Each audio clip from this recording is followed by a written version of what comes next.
hospitales que no les llegue o qué problema habrá, porque este hospital también debería tener un resonador, pues creo que se puede comprar, pero el tomógrafo que tenemos no funciona hace más de 6 meses, ¿dónde estamos? Ahorita van a llevar tomografías en los celulares, ¿para qué se demoran tanto en arreglarlo?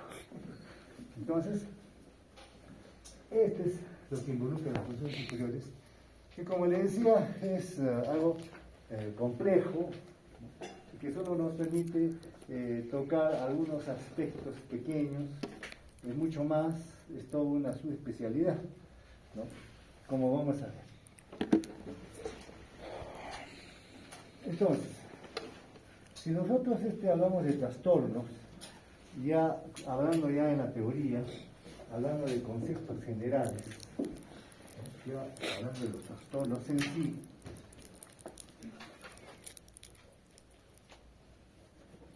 diríamos que el cerebro tiene la facultad que permite poder registrar experiencias, ¿no?, nuevas, pasadas, ¿no? Que eso permite modificar la conducta. Nos estamos hablando de la memoria.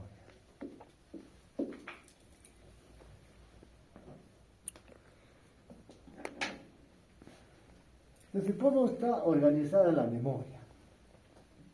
Tiene una serie de fases. Por ejemplo, una fase de almacenamiento.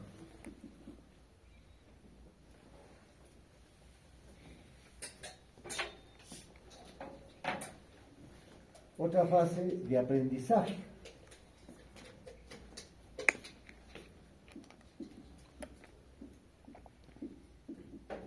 Y otra fase de recuerdo.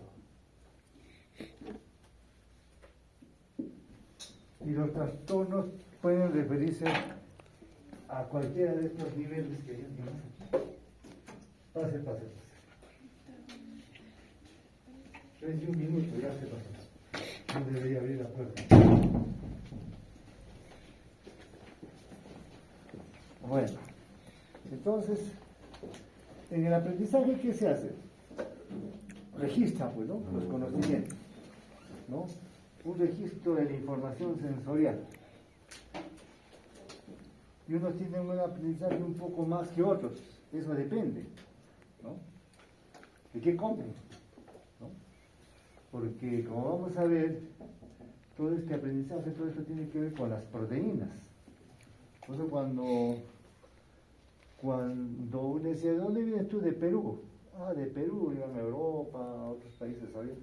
Hoy hay que alimentarlo bien 6 meses este peruanito, ¿no? ¿Ya?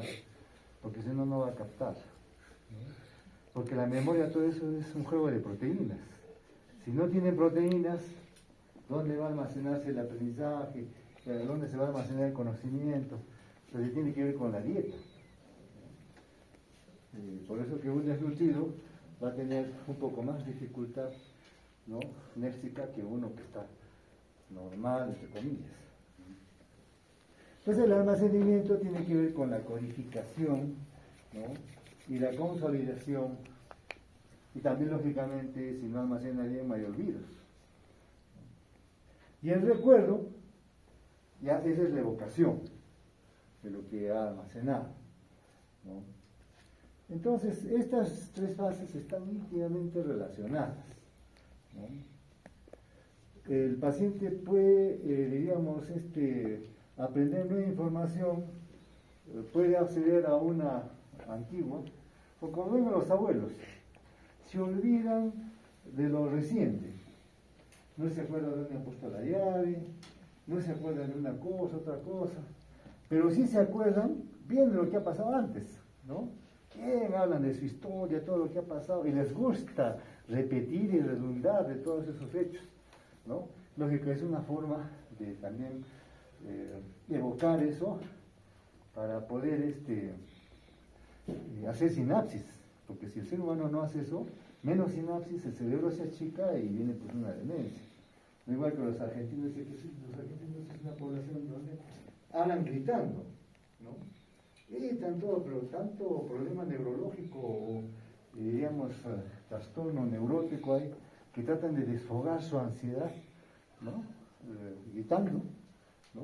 Yo he hecho una cantidad de psicólogos para que hagan su catarsis, ¿no? Bueno, entonces, ¿cómo es la organización anatomofisiológica de la memoria?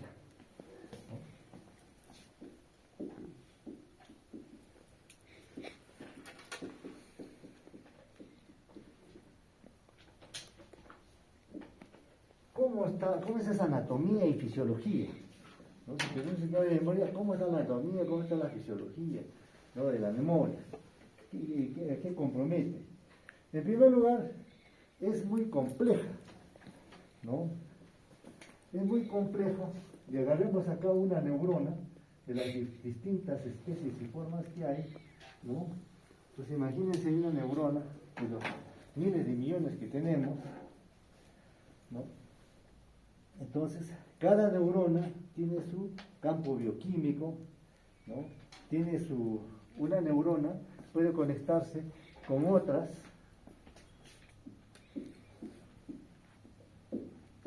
hasta 2000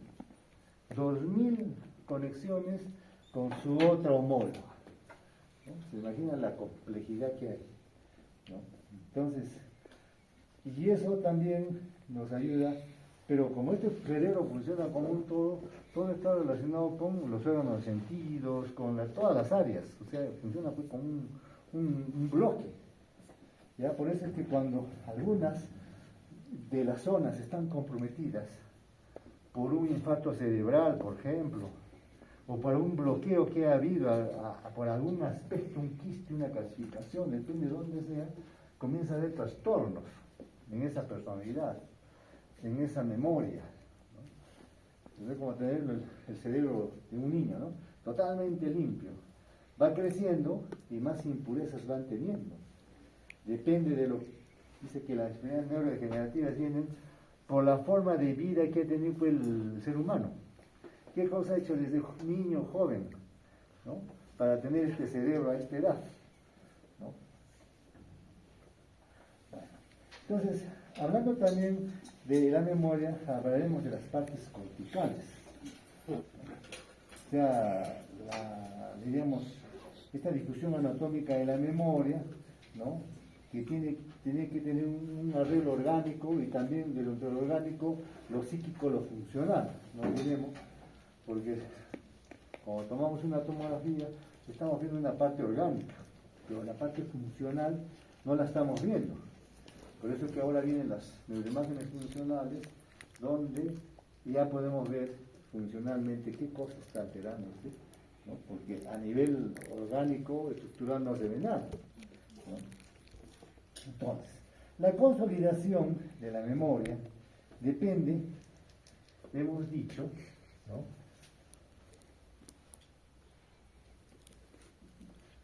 de los ácidos nucleicos y proteínas, de los dos. Los dos tienen que ver ahí, ¿no?, cómo se sintetizan los ácidos nucleicos y cómo se sintetizan las proteínas. Por eso mencionamos que si uno no está bien alimentado, ¿qué ácidos nucleicos, qué proteínas van a tener en juego para su memoria?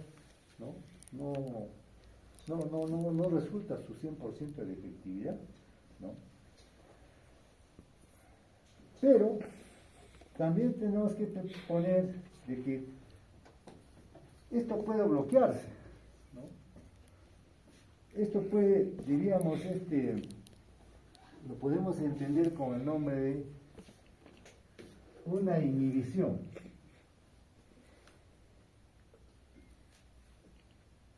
Se inhibe.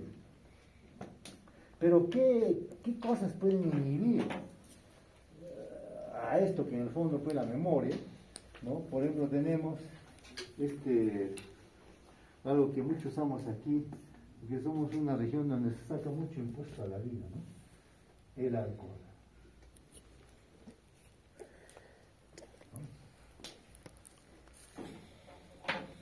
Claro, tenemos tantas neuronas para regalar que no hay ningún problema, podemos dar una tranca, entre comillas, uno diría, ¿no? Pero el alcohol es un tóxico. Es un tóxico que si este alcohol lo utilizan en cerebros que recién están desarrollándose, ya se imaginan la repercusión que puede haber. Por eso es que los incas, que no conocían mucho de esto, aunque un neurocirujano en el Cusco hizo trepanaciones craneanas con piedras que utilizaban los incas, para demostrar que los incas habían hecho trepanaciones craneales, ¿no? Entonces los incas decían, solo pueden tomar su chicha, pero si pueden tomar una chicha de asca que se llama, un vaso de esos, uno ya está como el vino chileno, creo. Entonces, solo podían tomar a partir de los 25 años. ¿Por qué? Porque algún conocimiento han tenido, cuando se ingiere licor en cerebros que están en desarrollo, ¿no?, pueden dañarse definitivamente. Saben que la inteligencia va creciendo hasta los 17 años, pero pasados los 17 años ya ahí no queda. Pero esto, en los que son normales, pero si hay uno que es autista, dice que, bueno, en Chile han sacado la ley donde han hecho estudios, dice, de 50 estudios de alumnos del colegio, uno es autista, espectro autista. Y si es Asperger, que son los autistas geniales, como Einstein, por ejemplo, Newton, ¿no?, tienen su propia personalidad. De repente, no sé si aquí hay uno de sus compañeritos que tiene toda esa, ¿no?, que tienen limitaciones sociales sobre todo, ¿no? Entonces, ellos sí siguen creciendo su inteligencia, como este salió jalado en su examen de ingreso en Alemania, no ingresó, pero su inteligencia fue creciendo, 20, 30, 40 años, seguía creciendo, ¿no?, hasta que llegó a ser genio y participó en la creación de la bomba atómica, ¿no? Era uno de los genios, que él miraba ahí su monumento ahí en Nueva York, y él caminaba y lo miraba, su monumento, ¿no? Es Asperger, ¿no?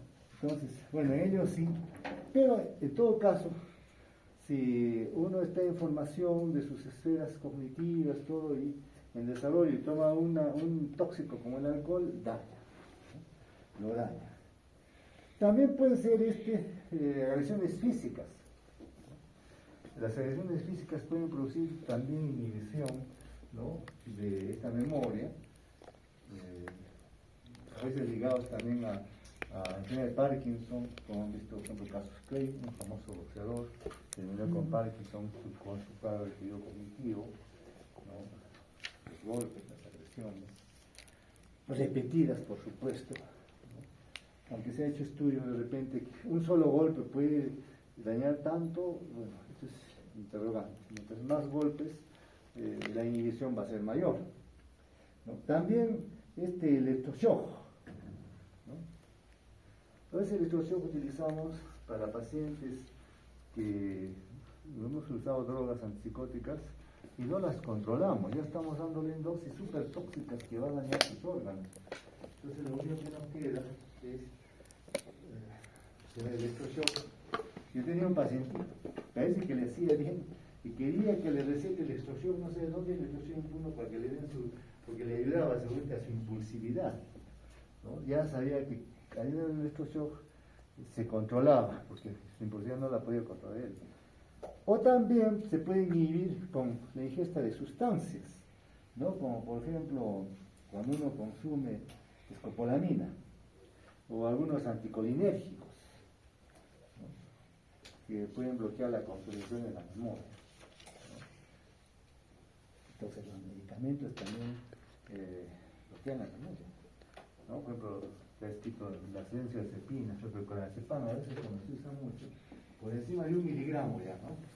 De dosis bajas casi no hay mucha repercusión, pero en ciertas dosis ya comienza a haber repercusión nésica, el paciente comienza a olvidarse las cosas.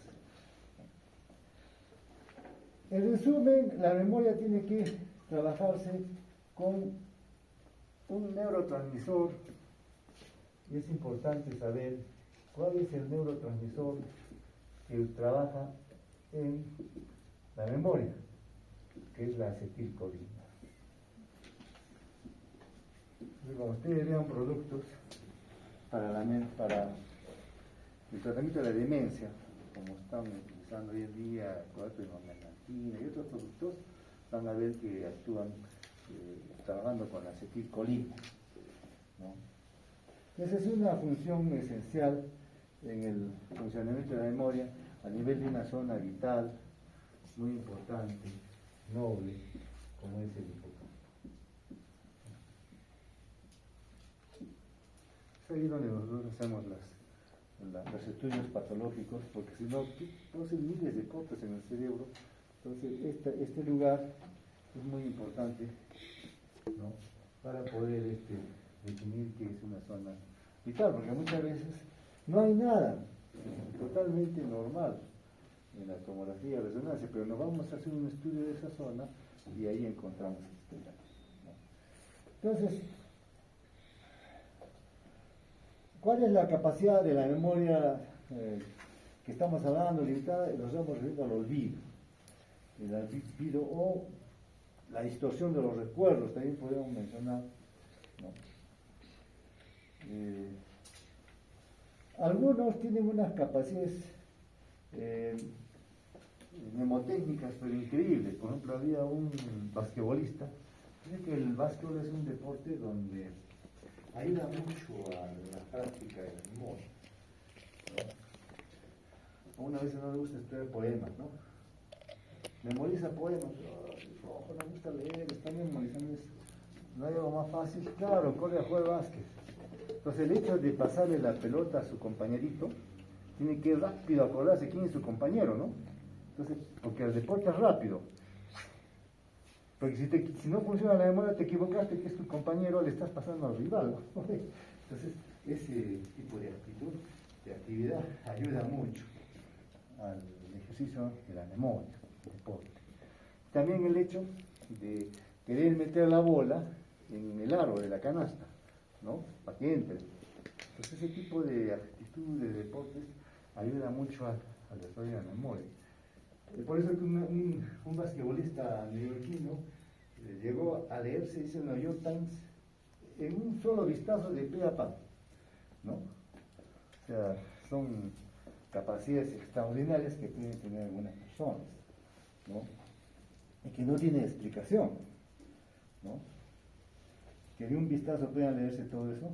O también algunos que tengan que hacer cálculos complejísimos, ¿no?, que como si fuese una computadora, ¿no? El cerebro también está en esa forma, ¿no?, y no se puede a veces explicar cómo es que pueden tener un cerebro así, ¿no? Y esto que estos individuos pueden tener una inteligencia normal, ¿no?, o limitadas. O sea, algunos, por ejemplo, pueden tener esas capacidades increíbles, pero son autistas. O pueden ser deficientes, como Let's Elon Savants, ¿no? Entonces, pero no se explica muy bien estas cosas, pero existen en la realidad, ¿no? Entonces, en la memoria tenemos que ver que actúan pues una serie de estructuras a nivel del cerebelo. Hay un circuito hipocámpico amidalino que tiene que ver mucho con el desarrollo pues de todas estas funciones. Hay amnesias, si hablamos de las amnesias, ¿no?, que están relacionadas con algunas lesiones.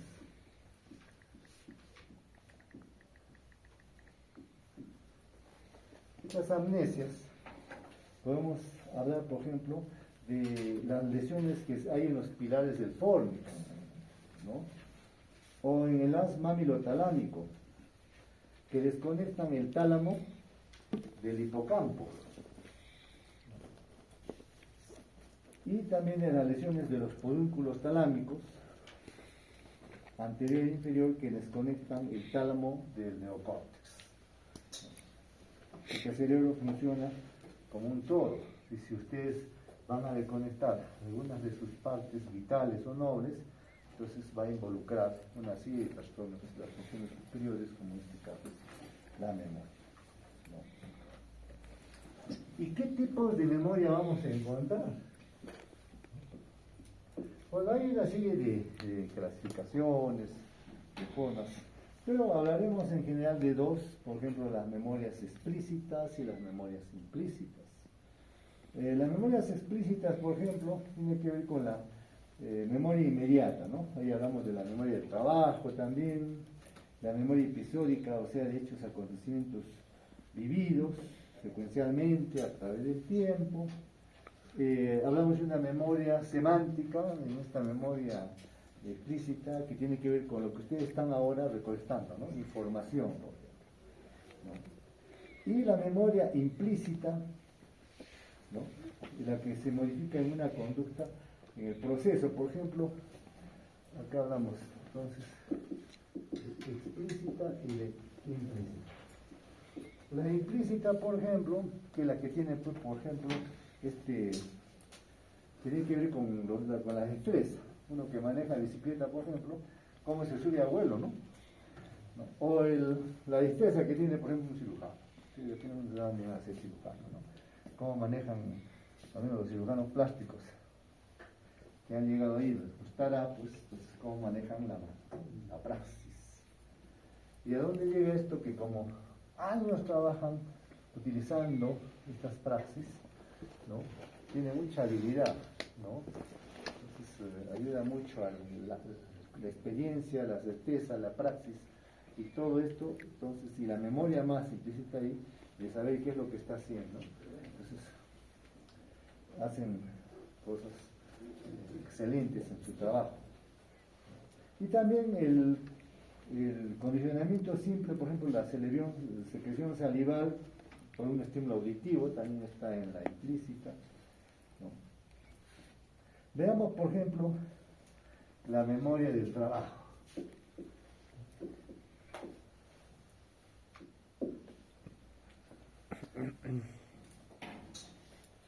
Para el trabajo necesitamos una atención y concentración, ¿no? Entonces, la memoria del trabajo implica diversos circuitos subcorticales, ¿no? Que verán relacionados con la corteza cerebral, por supuesto, y involucran una serie de procesos, diríamos, degenerativos, ¿no? En las cuales permite desempeñar una función muy importante para poder ejecutar el trabajo que desempeña.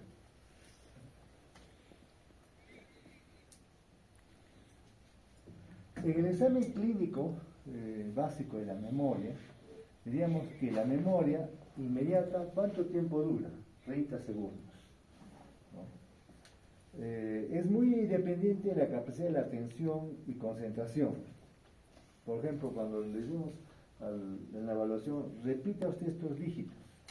Entonces, normalmente uno puede repetir 5 dígitos, ¿no? Es más, incluso pueden repetir hasta 9, ¿no? Pues yo les pregunto a todos ustedes, a ver, dime tu DNI, se lo saben de memoria, ¿no? O sea, uno puede repetir, ¿no? Es lo normal, ¿no? Incluso si presta atención y si su memoria le funciona normal, puede repetir hasta 9, ¿no?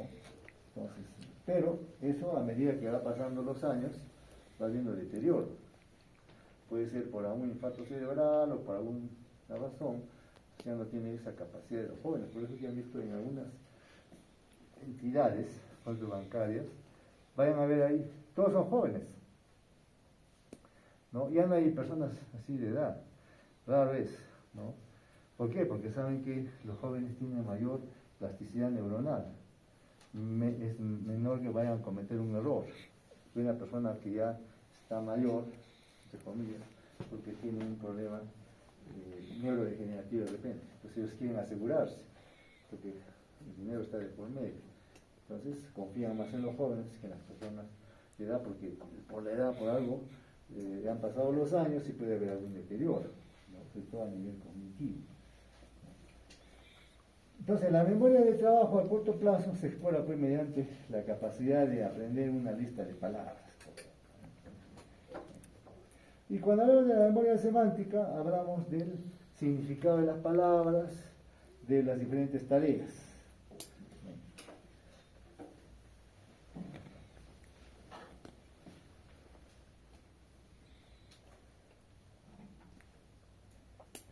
Hay otra clasificación que tiene que ver con las alteraciones de la memoria desde el punto de vista etiológico.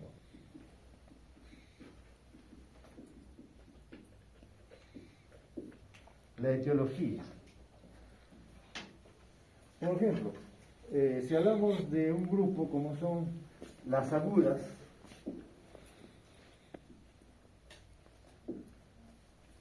y transitorias, un trauma, que llamamos una conmoción cerebral o una postconmoción, ¿no? Traumática. Puede producirnos en un momento, como se está desmemoriado, entre comillas, ¿no? No se acuerda de las cosas, ¿no? Una crisis epiléptica, también, ¿no? Un estado posictal, está medio, parece un retardado, ¿no? Entre comillas, ¿no? Y eso puede durar horas o días, ¿no? Por una convulsión sobre todo, ¿no? La motora. Una psicógena conversiva, ¿no? Entre comillas, ¿no? Depende de eso también, si es conversiva. La famosa amnesia global transitoria, que ya vamos a ver en un momento, ¿no? La global transitoria. La amnesia posepiléptica transitoria. También cuando hay una intoxicación por alcohol, ¿no? A veces tienen la costumbre en esta parte del país de ingerir licor hasta convulsionar, ¿no? Llegan a su síndrome de abstinencia. Entonces no solamente convulsionan, sino que también tienen un problema con la memoria, ¿no? Forma aguda. O no han convulsionado, pero después de haber tomado algunos días, o una sola vez, pero en forma ya exagerada, digamos, entonces puede tener también un trastorno en la memoria, ¿no? Por eso he visto lo que creo, ¿no? Beber con moderación, ¿no? Pero no, pues imagínense, poner su whisky, media botella ahí, entra en el coma, ¿no? En ese grado no es. Hay fármacos que producen también estos trastornos de la memoria, como hemos mencionado, por ejemplo, las benzodiazepinas. Pero las benzodiazepinas de acción rápida, ¿no? Que producen olvidos. Hay pacientitos que se acostumbran, ya son adictos y toman meses, años, ¿no? Y vienen a consultar. ¿Sabe qué? Me estoy olvidando de las cosas. Lógico, ¿no? También tenemos las no progresivas.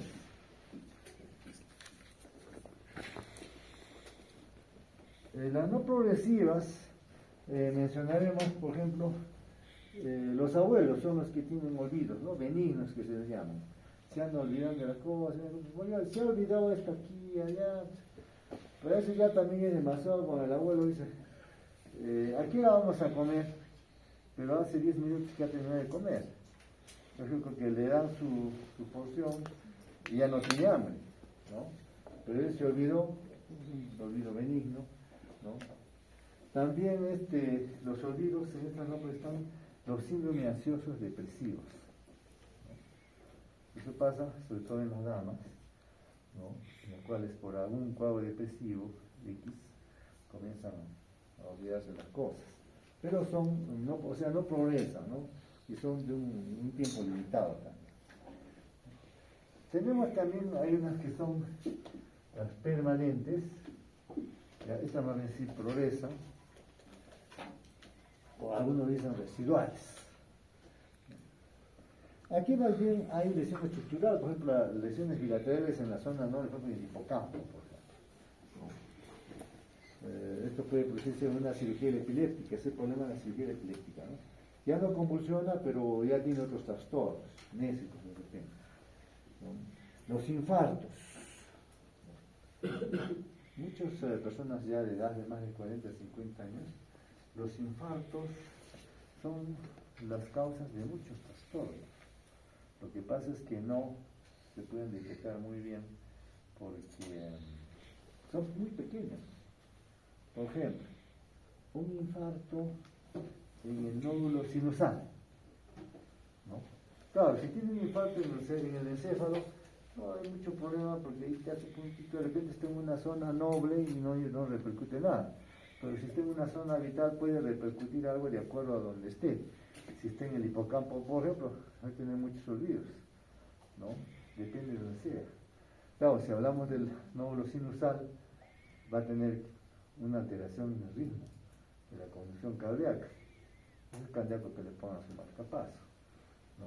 Entonces están a todo nivel, ¿no?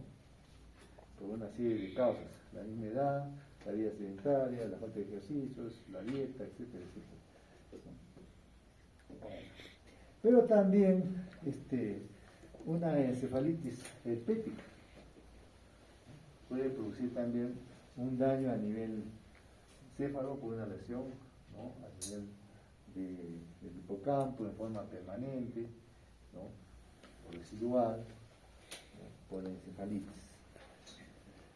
Una anoxia cerebral por un paro cardiorrespiratorio, ¿no? Tuvo su paro y después ya comenzó su trastorno amnésico residual. También los traumatismos, las encefalitis autoinmunes, algunos traumatismos tóxicos, incluso hasta anestésicos, ¿no? Cuando a veces se consulta por un problema de memoria, cuando todo estaba normal y todo ha sido que empezó después de que lo operaron. Pero la operación salió bien todo, el problema es en la anestesia que hemos dado que ocasionó este problema.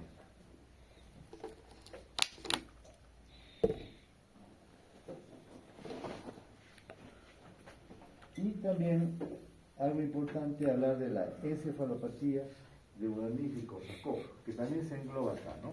Nos vamos a recibar. Cuando nosotros tenemos un pacientito con este tipo de patología, tenemos que actuar rápido. Rápido porque va a dejar secuela. Entonces, se aconseja que cuando se tiene algún estigma de eso, ¿no? Como cuando tiene trastornos traumapléjicos, tiene ataxia, todos los signos característicos de esta encefalopatía, inmediatamente actuar, ¿no? Dando las vitaminas correspondientes, porque nos gana el tiempo y deja secuela, ¿no? Digamos una secuela residual, ¿no? Ya no hay cómo solucionar eso porque hace daño. Y la amnesia global transitoria, que es selectiva en la memoria, anterógrada y retrógrada, que aparece bruscamente y dura menos de 24 horas.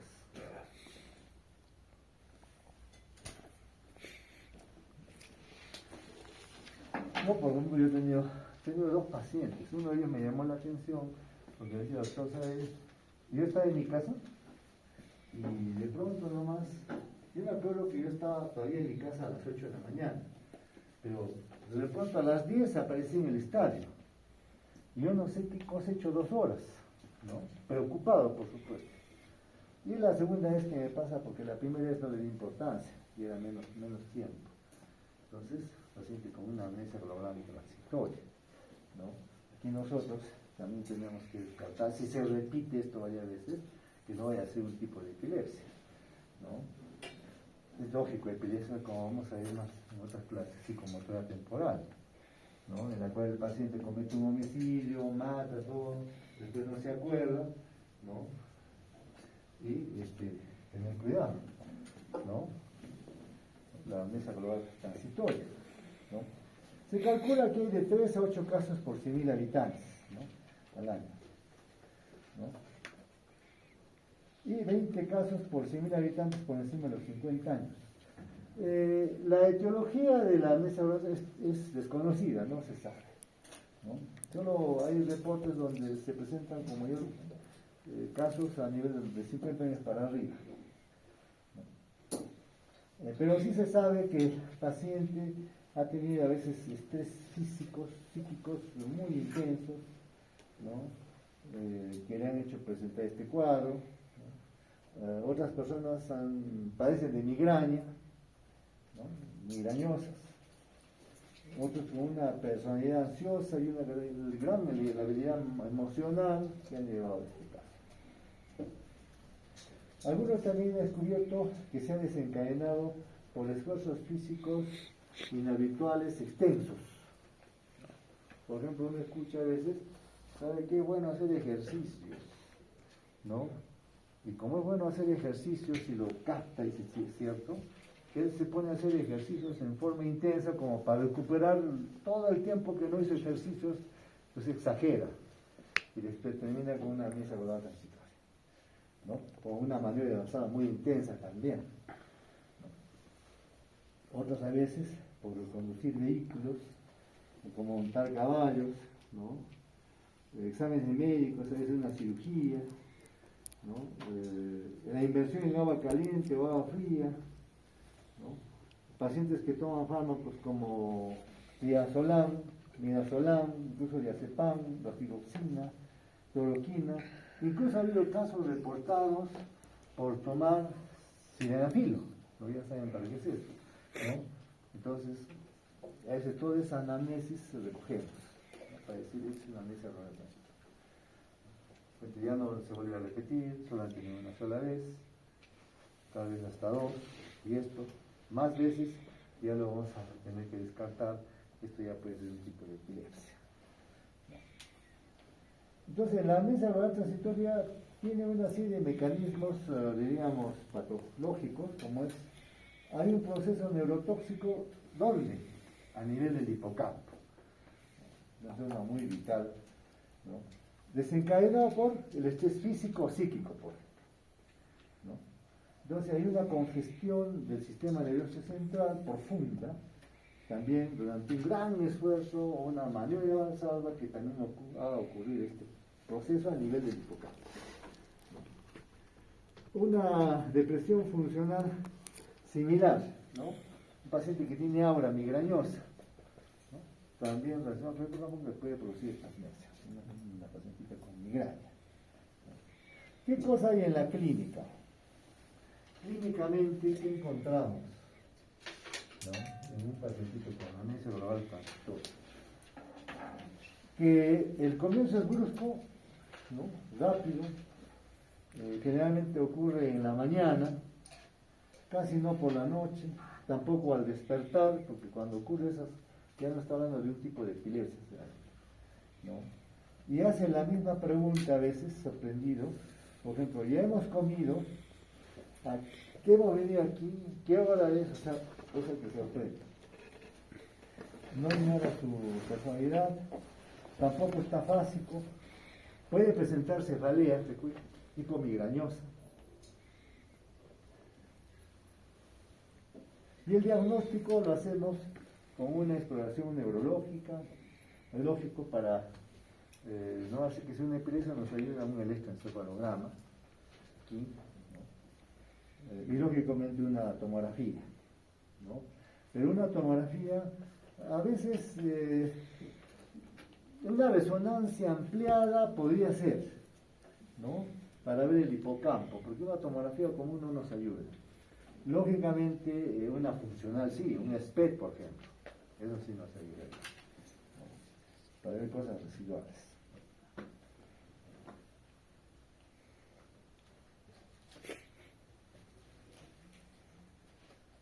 ¿Y qué hay de la amnesia global permanente?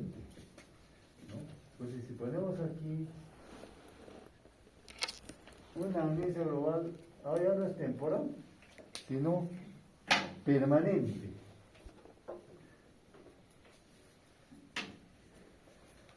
Ahí observamos lesiones bilaterales, ¿no?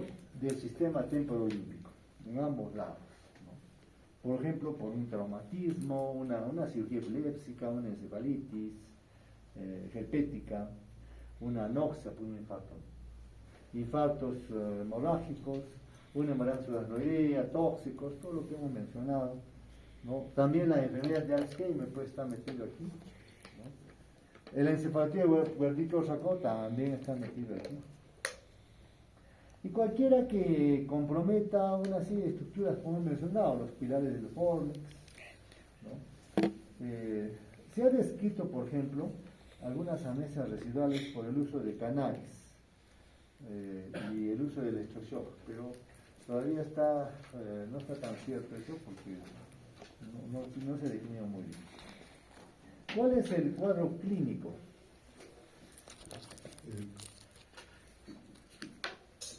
Estos pacientitos Secundario, una enfermedad aguda que abarca la memoria retrógrada y una dificultad pues, para adquirir la nueva información. Entonces, los diagnósticos los hacemos en base a lesiones extensas de una neuroimagen, sobre todo funcional. Aquí nos puede ayudar pruebas psicológicas, que son los psicólogos, para ver la memoria, ¿no? Tratamiento de algún fármaco no existe hasta el momento.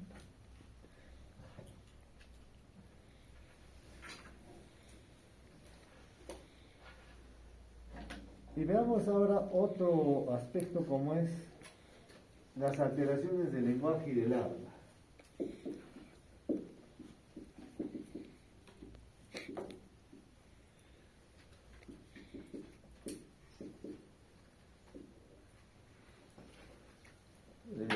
Existe un tecnólogo que tiene que ver con este tipo de terapia, que es el logópeda, ¿no? Que hacemos el diagnóstico y mucho hace la rehabilitación, ¿no? De estos tecnólogos para poder recuperar este trastorno. El lenguaje es un código de sonido, pues, ¿no? Diríamos que existen tres componentes: la fonología, la sintaxis y la semántica, ¿no? Por ejemplo, cuando uno pierde la escritura, ¿cómo le llamamos? Agrafia. Cuando uno pierde la lectura, alexia, ¿no? Y las alteraciones del habla afectan, pues, puede ser la emisión de las articulaciones, sonidos, las disartrias, disfonías, todo eso pues a nivel central, periférico sobre todo, no neurológico, ¿no? La ausencia de habla ya nos habla de mutismo. Entonces el mutismo ¿qué es? Es el lenguaje que puede estar o no preservado en una situación. Pacientes que no hablan pero que comprenden y ejecutan órdenes de ciertas complejidades, es capaz de escribir, no estar afásico, sino mudo o anártico. Hay que saber diferenciar lo que es, está con afasia o es mudo porque es sordo, pues, ¿no? Eso también hay que ver. Entonces, el mutismo primario y mutismo adquirido, acá hay deficiencia del habla, en la adquisición del habla.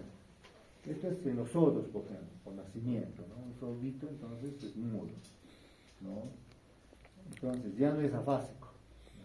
Porque incluso puede entender. Entonces, el mutismo y afasia global, ahí se han metido los dos, ¿no? O sea, el mutismo combinado con afasia. Eso puede ocurrir en lesiones muy extensas del hemisferio cerebral izquierdo, ¿no? Nuestros pacientes no hablan y no dan muestra de comprender nada. Eso vamos a ver cuando hablamos que es la afasia, ¿no? Y el mutismo asimétrico es una situación de falta de iniciativa del paciente, ¿no? De lesiones singulares del tálamo, ¿no? Y el mutismo en otras lesiones del cerebelo, del hemisferio cerebral izquierdo sobre todo. Y las disartrias, aquí tenemos que ver la articulación, ¿no? Y modulación de la palabra por trastornos en la vía córtico-vulvar, ¿no? Las disfonías, trastornos del habla de lesiones laringes, ¿no? Como uno está disfónico, ¿no? Por una inflamación de las cuerdas vocales. La diprosodia es la pérdida de la melodía del lenguaje, ¿no? Algunos hablan en forma así apagada, pero otros, por ejemplo, algunos hablan en inglés, como en el cultural, el estrés que le ponen al sonido de las palabras, que se asocia con el oído, en el cual ese estrés ya capta el cerebro y dice, esto quiere decir, ¿no? Estrés. Y a veces ese tipo de trastorno apagado, todo eso ya nos está llevando también a algún tipo de enfermedad neurodegenerativa. La ecolalia y palilalia también de repetir lo que ha dicho el examinador, ¿no? Y el tartamudeo, que es un trastorno del ritmo del habla, ¿no? Y hablamos de las afasias, cuando afasia ya el hemisferio cerebral izquierdo, pues es el asiento anátomo-patológico principal del lenguaje, ¿no? Para la inmensa mayoría de personas. Diestas, y un 70% para siniestras. Y la agnosia es la incapacidad de reconocer el significado de un estilo visual, auditivo o táctil, aunque lo perciba correctamente, como vamos a ver en un momento, ¿no? Entonces, por ejemplo, la agnosia auditiva Son lesiones unilaterales de la auditiva, primero que por repercusión y la función auditiva básica. La táctil, que es la incapacidad de reconocer los objetos por el tacto, ¿no? Aunque no se perciba normalmente. Y hablamos de las apraxias,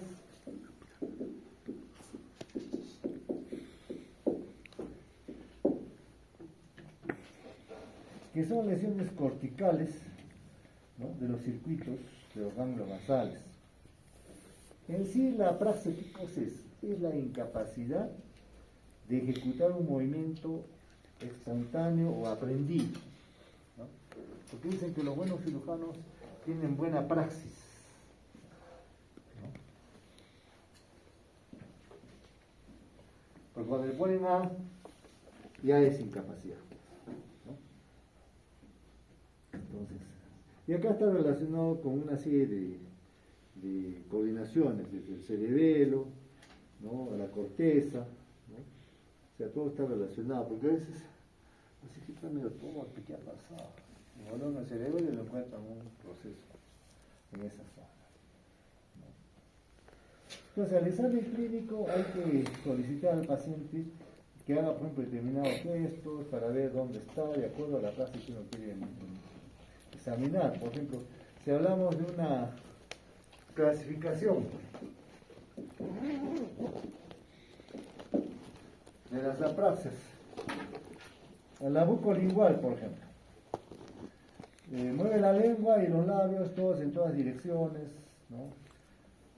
Puede hablar, puede beber, pero no puede hacer gestos, como por ejemplo chistar o chascar, como le dice esto, puede. La apraxia mielocinética, pedía la destreza para los movimientos finos, melodiosos, ¿no? La apraxia idiomotora, incapacidad para hacer gestos simples en cualquier segmento, a la orden que uno lo diga, ¿no? Y la apraxia de vestir, no acierta pues con la poner una prenda. La constructiva, errores en el dibujo, en la construcción de una figura, ¿no? Eso con palillos puede hacerse, no lo hace. Apraxia diagnóstica o agnóstica, ahí tenemos el propio movimiento de una mano contraria a la voluntad del paciente. La apraxia visuomotora, afasia óptica para su diagnóstico del tratamiento de tiene alteraciones sensitivas. Bueno, y finalmente veamos las afasias.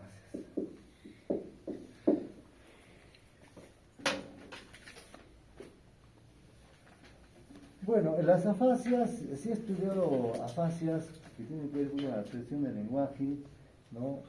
Hay diferentes clasificaciones de afasias. Por ejemplo,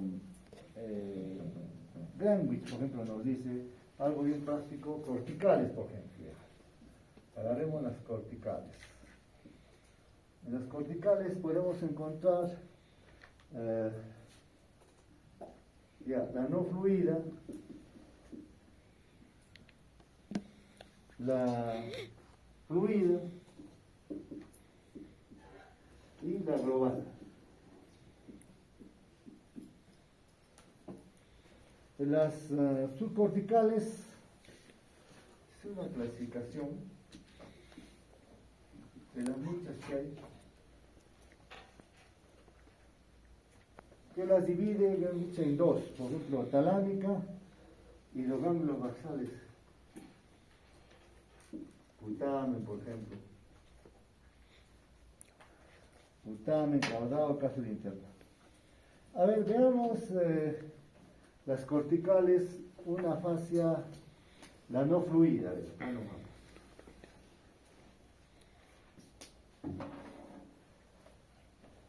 Cuando el paciente tiene una afasia no fluida, el paciente tiene un lenguaje, digamos, gramatical, telegráfico, como si fuese un telegrama, ¿no?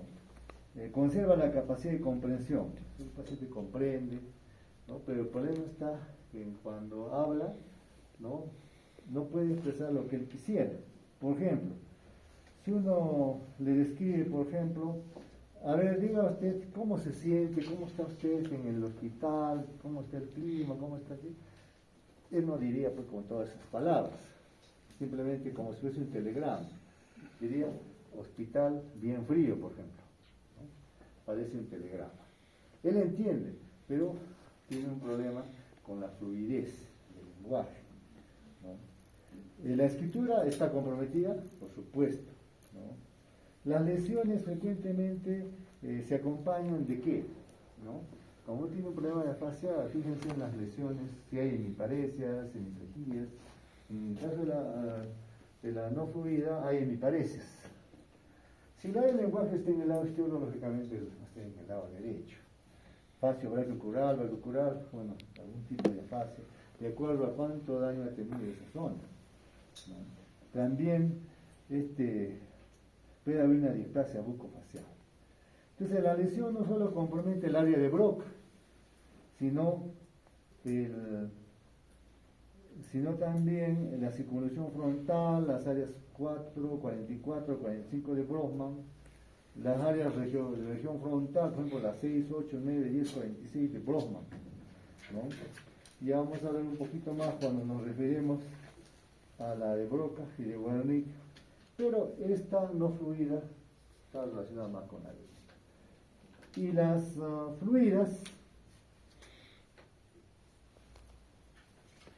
fluidas, aquí el lenguaje es bien fluido. Por ejemplo, yo les cuento un caso. Estamos ahí haciendo la residencia y bueno, siempre en mi sede pues vamos a veces un grupo de 8 neurólogos, residentes y asistentes, a veces el jefe también, ¿no? Nos hacen una interconsulta en el 4º piso de una pacientita que tenía un trastorno neurológico, entre comillas. De entradita entramos, 19 años, en una adornera bien bonita, ¿no? Entonces, hola, ¿cómo estás? Buenos días. Y comenzó a hablar, pero hablaba un lenguaje medio raro, que es lenguaje árabe, de aquí no se le entiende nada, escribí rápido. Tiene una fascia fluida. Claro, después vimos la tomografía y todo, había tenido un EBC hemorrágico justo en el área del lenguaje. Al final terminó siendo un LES, ¿no? Un lupus eritematoso sistémico que debutó como una hemorragia cerebral. Claro, de taquito se lo dimos para el reumatólogo, ¿no? Para que la trate, porque el problema de su EBC hemorrágico y de su afasia es pues la hemorragia cerebral, ¿no? Entonces, aquí tiene un lenguaje fluido, articulado, frases largas, buena construcción gramatical, habla más rápido de lo que es normal. Entonces el lenguaje es anormal, no se entiende, ¿no? Puede haber palabras inadecuadas, ahí las llamamos parafasias. Entonces las parafasias pueden ser de dos tipos, fonéticas y semánticas. Por ejemplo, en las fonéticas, cuando hablan, consiste en una palabra, cambian una palabra por otra, ¿no? Que tengan un sonido similar. Por ejemplo, ellos quieren decir tenedor, pero no dicen tenedor, sino tenor, ¿no? Entonces, esta es una afasia fonética. Y también hay parafasias semánticas, ¿no? En la que las palabras tienen un sentido similar, ¿no? Semánticas. Por ejemplo, quieren decir también tenedor, lo están agarrando, pero dicen cuchillo, ¿no? Es equivocado, ¿no? Entonces, en ambos casos pueden emplear neologismos. Hablamos de neologismos a las palabras nuevas, como en este caso, que decía esta pacientita, que tenía neologismos, no entendíamos nada de lo que hablaba, ¿no? Por ejemplo, Cáceres, Ferrero, etcétera, ¿qué significa? No significa nada. La lesión generalmente es en el lóbulo temporoparietal, ¿no? Y aquí por conciencia casi nunca hay hemiparesias, ¿no? Justo en esta pacientita también, con semejante hemorragia, no tenía mucho de esto, ¿no? Normal, hablaba, se movía, estaba hablando, todo, pero el problema era su afasia fluida. Y la afasia global, como su nombre lo dice, está mirando, no habla, no entiende nada. ¿no? Una fascia global, ¿no? Entonces, esto es producida por una lesión grande, afecta todos los aspectos del lenguaje, la escritura, ¿no? Generalmente aquí se van a encontrar hemiparesia, 100%, ¿no? No tiene lenguaje o no es fluido, no habla, ¿no? Pronóstico lógicamente también es malo.